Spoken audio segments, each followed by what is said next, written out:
Henry Holt, I love Buicks. I love your Buick. I love convertibles. You have pretty much got the best of all worlds here. I agree. How did this come about? How did you end up owning this car? Well, I bought it about a year ago, just like it is. Got tired of working on them. And this is something that just caught your fancy, or had you been wanting a 50 Buick convertible for many, many years? It just caught my fancy. I've never had a Buick before. Always Chevy. A car like this it falls into almost a classic, true classic, but this has some hot rod touches with the paint and the interior and all. What kind of reaction do you get from did you have Buick purists going, oh, they didn't make them that color, or do you have hot rodders going, well, why don't you put a small block Chev in it? What happens there? Every now and then a purist will say something, but normally nobody else.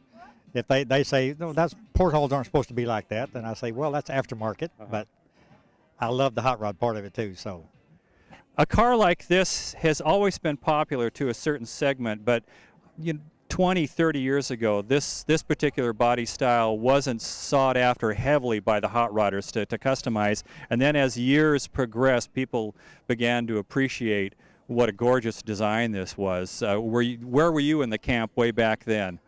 Chevrolet. All right.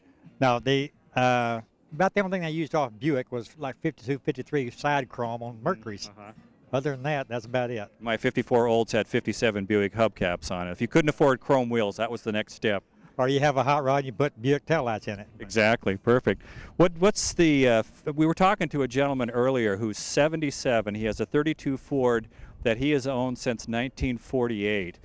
Where do you think this car is going to be when you're 77, and what do you think the future for cars like these are that old guys like us are driving around? Where are they going to end up? There's always a future for it. Even the young kids seem to like it. A lot of them do anyway. I'm not going to switch it over to lowrider or anything. So you're not going to make a tuner car out of this? No. Big spoiler on the back? No. Yeah.